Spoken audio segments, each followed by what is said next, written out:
आप सभी हिंदी प्रेमियों को मेरा प्रणाम। मेरा नाम है शिव प्रकाश और टीजीटी हिंदी यूट्यूब चैनल पर आप सभी का बहुत बहुत हार्दिक स्वागत एवं अभिनंदन करता हूं। दोस्तों, आप लोगों ने पिछली क्लास में देखा था कि वहां पर आपका क्रिया विशेषण का जो कॉन्सेप्ट था वह दोस्तों समाप्त हो चुका था। अब दोस्तों, आज से हम लोग एक नया टॉपिक शुरू कर रहे हैं, वह होगा दोस्तों वाक्य। तो वाक्य से संबंधित आपको यहाँ पर समस्त चीज़ें मैं सिखाने वाला हूँ। तो सारे कॉन्सेप्ट यहाँ पर देखिए। वीडियो अच्छा लगे तो कृपया लाइक करके मेरा उत्साह बढ़ाइए। आप लोगों से अनुरोध करना चाहूँगा कि इस मंच को और बड़ा करने के लिए वीडियो को अपने दोस्तों तक शेयर जरूर करें, ताकि वह लोग भी इस मंच का हिस्सा बने और हम लोग मिल करके हिंदी को और भी समृद्ध बना सकें। यदि हम यहाँ पर बात करें कि जो वाक्य है वह कैसे बनता है, बहुत सारे लोग बोलेंगे भाई जो शब्द होते हैं उन्हीं से मिल करके वाक्य बनते हैं। बिल्कुल बात सही है, लेकिन दोस्तों यहाँ पर एक चीज़ आपको हमेशा ही ध्यान रखना है कि अगर मैं ये कहूँ कि शब्दों के सार्थक जो समूह होंगे उनसे मिलकर के वाक्य का निर्माण होगा, बात तो ठीक है, लेकिन इसका कोई क्रम भी होगा, यानी कि ये व्यवस्थित भी होंगे। तो जैसे कि मैं लिखता हूँ यहाँ पर श्याम खाना खाता है। अब यह तो एक व्यवस्थित आपको दिखाई दे रहा है, इसलिए आप इस वाक्य का मतलब भी यहाँ पर समझ पा रहे हैं कि भाई श्याम खाना खाता है। तो यहाँ पर यह वाक्य आपको आसानी से समझ में आ गया। लेकिन इसी को अगर हम बिना किसी क्रम के व्यवस्थित ना करके ऐसे ही यूं ही रेंडमली कुछ भी कहीं भी रख दें तो क्या ये वाक्य कहलाएगा? तो बिल्कुल नहीं। जैसे कि मैं आपको यहाँ पर रख करके थोड़ा सा दिखा देता हूं।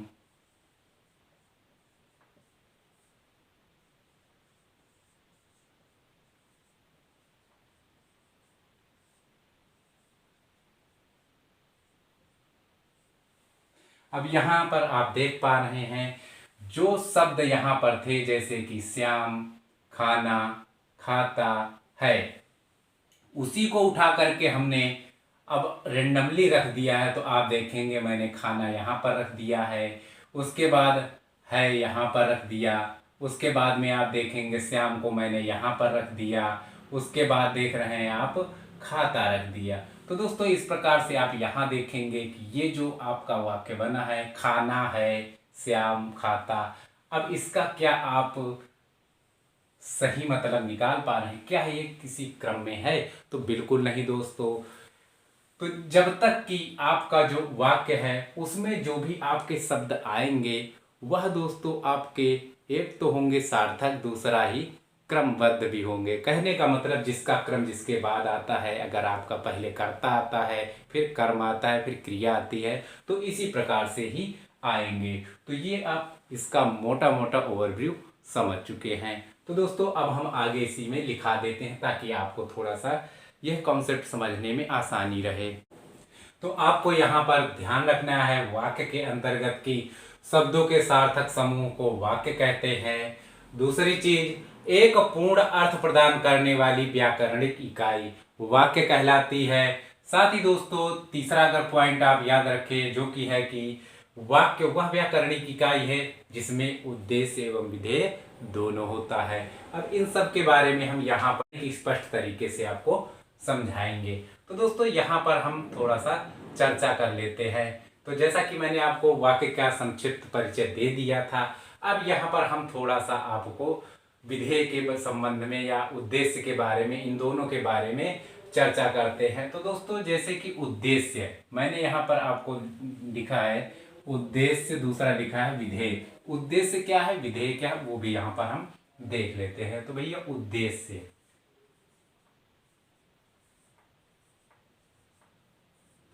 उद्देश्य क्या है? तो उद्देश्य आपका जो होता है वह होता है दोस्तों कर्ता। तो वाक्य के अंदर जहां पर कर्ता है वही आपका उद्देश्य है। तो इसमें क्या है, किसी भी कार्य को कौन करेगा? तो भैया कर्ता ही करेगा। करने वाला कौन होता है? कर्ता होता है। तो वही क्या है, आपका उद्देश्य होगा। किसी भी कार्य को करने वाला कर्ता ही उद्देश्य कहलाता है।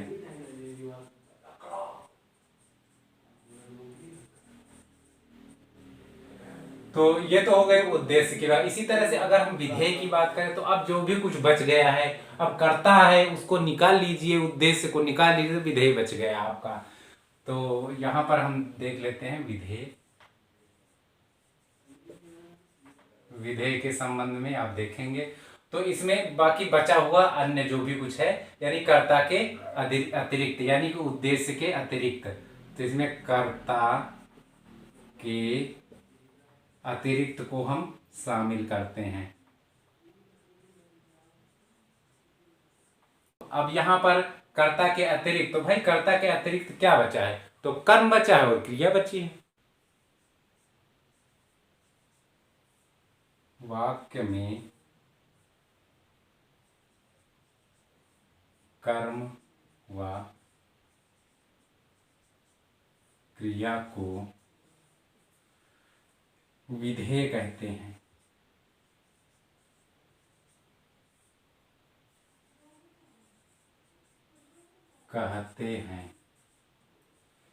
तो आप यहां छोटा सा उदाहरण देखेंगे, जैसे श्याम खाना खाता है। जो पूरा मैंने वाक्य लिखा है इसके अंतर्गत कर्ता कौन है? तो भाई कौन कार्य कर रहा है? तो भाई यहाँ पर श्याम खाना खाता है, तो खाना कौन खाता है? तो भाई श्याम खाता है। तो क्या है भैया? श्याम हो गया कर्ता।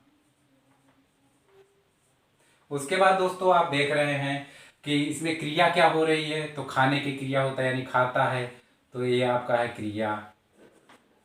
और दोस्तों क्रिया का प्रभाव जिसके ऊपर पड़ता है वही आपका होता है कर्म। खाता क्रिया है, इसका जो प्रभाव है वो किसको खाता है? तो भाई खाने को खाता है, तो ये जो खाना है यही आपका हो गया कर्म।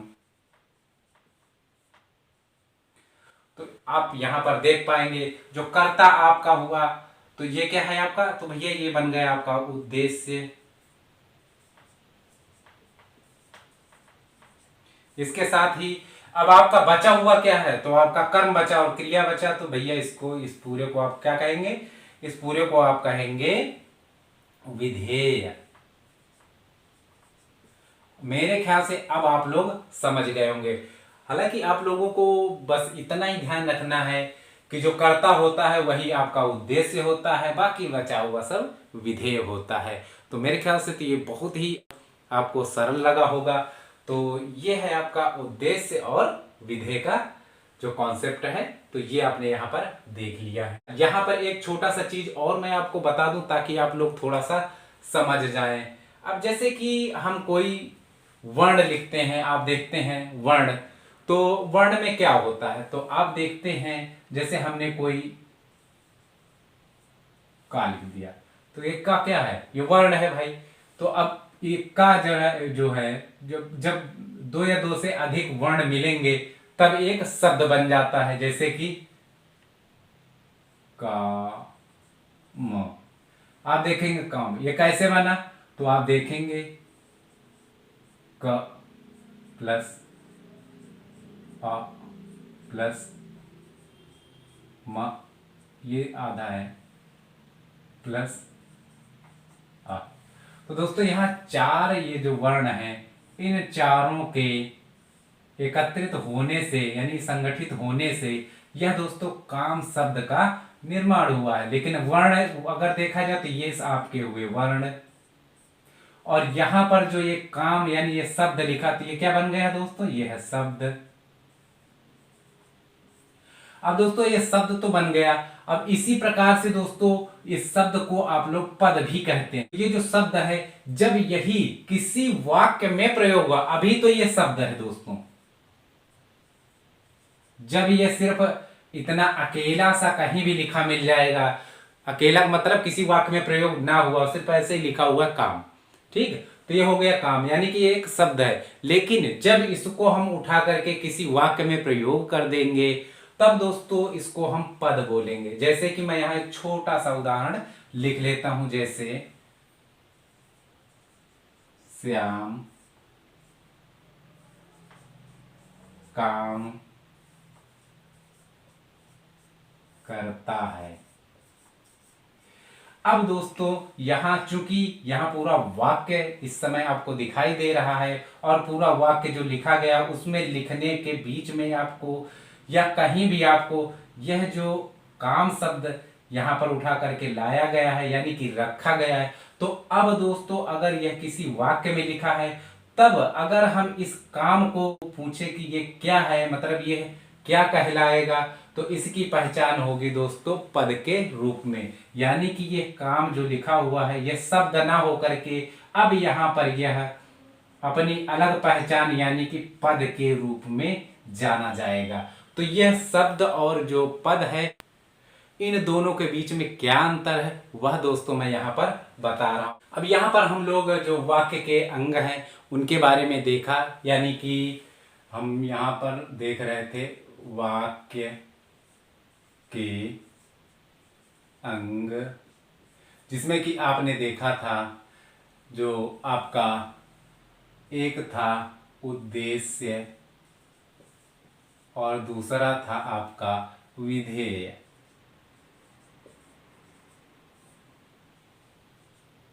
अब दोस्तों आपने इसको देख लिया, लेकिन दोस्तों सिर्फ इतने से ही काम चल जाता तो बहुत अच्छा था। वाक्य जो है वो बहुत काफी मतलब लंबा चौड़ा होता है। तो दोस्तों उसको ध्यान में रखते हुए जो यहाँ पर वाक्य के अंग है इनका भी थोड़ा सा विस्तार किया जाता है। तो दोस्तों इसका भी आपको विस्तार मिलेगा, यानी कि उद्देश्य का विस्तार, और यहाँ पर विधेय का भी विस्तार होगा। अब किस प्रकार से होता है वह मैं आपको यहाँ पर दिखा देता हूं ताकि आप लोग थोड़ा सा समझ जाए। तो सबसे पहले उद्देश्य का हम लोग विस्तार देख लेते हैं। तो मैं यहाँ पर लिखता हूं उद्देश्य। अब उद्देश्य लिखिए या फिर दोस्तों आप कर्ता लिख दीजिए, आपको जैसा अच्छा लगे वैसा आप लिख सकते हैं। उद्देश्य का विस्तार। अब उद्देश्य का विस्तार किस प्रकार से वाक्य में होगा वह हम यहाँ पर देखेंगे। तो दोस्तों यहाँ उद्देश्य जो कर्ता के साथ जो भी कुछ आता है उसे उद्देश्य का विस्तार कहते हैं, तथा कर्ता के अतिरिक्त अन्य के साथ जो भी आता है उसे विधेय का विस्तार कहते हैं। यानी कि जो कर्ता के साथ आएगा वह कर्ता का विस्तार होगा और जो विधेय के साथ में आएगा वह विधेय का विस्तार होगा। तो यहाँ पर हम थोड़ा सा उदाहरण देख लेते हैं, जैसे कि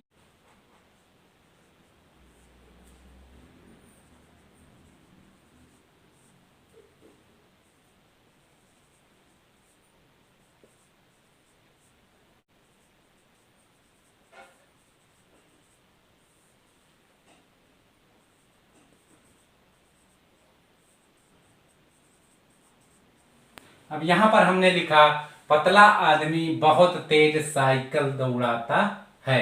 तो दोस्तों यहां वाक्य में आप देखेंगे कि यहां पर जो करता है तो आदमी है। अब आदमी के साथ में कौन सा आदमी, तो भैया पतला आदमी, यानी कि इसकी विशेषता बताई गई है कि पतला आदमी।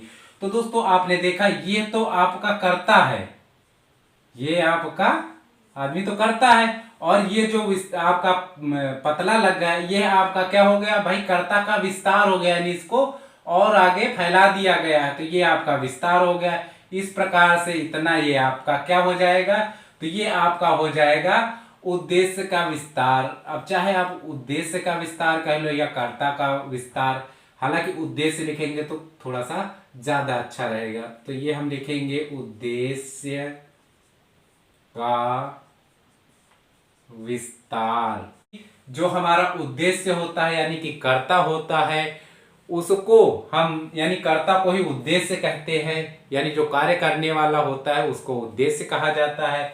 लेकिन जो वाक्य में बाकी जो भी कुछ होता है यानी कि क्रिया या उसके अलावा आप देखेंगे कर्म या जो भी कुछ और बाकी जो भी कुछ इसके अंतर्गत आएगा वह सब मिला करके आपका विधेय बन जाएगा। तो दोस्तों यहाँ पर चाहे साइकिल हो, चाहे ये दौड़ता यानी क्रिया हो, या फिर यहाँ पर तेज और बहुत तेज आप देख पा रहे हैं, तो यहाँ जो विशेषताएं आपको बतलाई गई हैं वह सब मिला करके ये यहाँ से यहाँ ये पूरा जो भी आप देख पा रहे हैं बहुत से लेकर के है तक ये सब पूरा आपका विधेय का विस्तार, विधेय का विस्तार। तो यह भी मुझे लगता है कि आप इसी उदाहरण से ही समझ गए होंगे कि आखिर किस प्रकार से आपका यह उद्देश्य का विस्तार और विधेय का विस्तार कार्य करता है, और यह अब आप लोग कभी भी भूलने वाले नहीं हैं। तो चाहे तो एक और उदाहरण मैं देखता हूं, जैसे कि यहां पर सुंदर और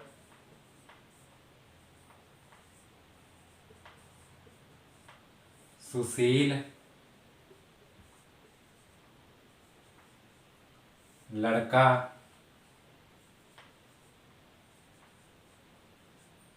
दुकान पर खड़ा है। अब यहां वाक्य में आप देखेंगे सुंदर और सुशील, तो कौन है भाई? तो भाई ये लड़का है, लड़का की विशेषता बताई जा रही है, यानी कि कर्ता।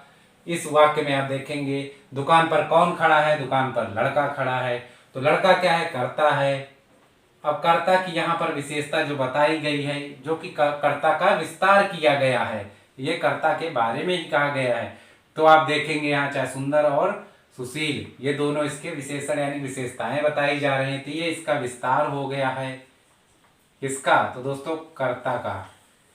तो यहाँ पर अगर हम उद्देश्य का विस्तार या कर्ता का विस्तार कहें, तो बस यहाँ लड़का से लेकर के और यहाँ आपका सुंदर यानी सुंदर सुशील लड़का, ये आपका हो गया कर्ता का विस्तार या उद्देश्य का विस्तार। इधर उद्देश्य लिख देते हैं, उद्देश्य का विस्तार। और यहाँ पर दुकान पर खड़ा है, बाकी बचा हुआ जो भी कुछ आपका ये यहाँ से यहाँ तक वाक्य में आया है, दुकान से लेकर के है तक, वह दोस्तों आपका विधेय का विस्तार हो जाएगा।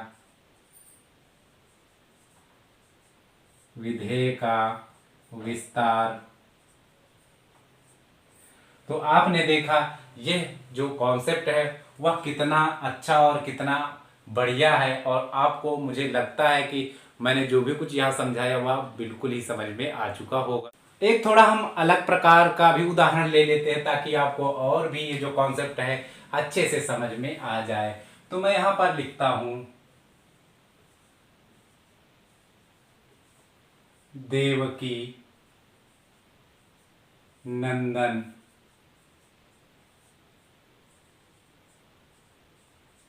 श्री कृष्ण ने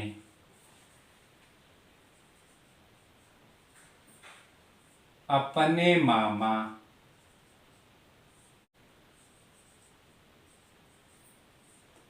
कंस का वध किया। अब यहां पर देखेंगे देवकी नंदन श्री कृष्ण ने। अब यहां पर आप देख रहे हैं श्री कृष्ण कौन, यानी इन्हीं की पहचान बताई जा रही कि देवकी नंदन यानी देवकी का पुत्र कौन? तो श्री कृष्ण। तो यहाँ श्री कृष्ण के लिए ही प्रयोग किया गया है देवकी नंदन शब्द का। तो दोस्तों यहाँ पर आप देखेंगे कि आपका देवकी से लेकर के यहाँ ने तक, तो यहाँ पर वाक्य के अंतर्गत ये इतना भाग है, यह आपका हो जाएगा उद्देश्य का विस्तार।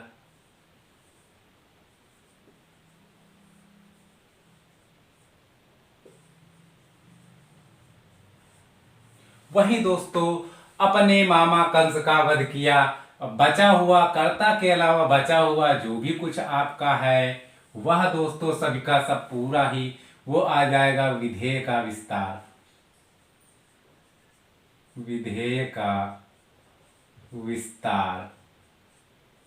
मुझे लगता है अब आप लोग यहाँ पर और भी अच्छे से समझ गए होंगे कि आखिर जो उद्देश्य का विस्तार और विधेय का विस्तार होता है वह किस प्रकार से कार्य करता है।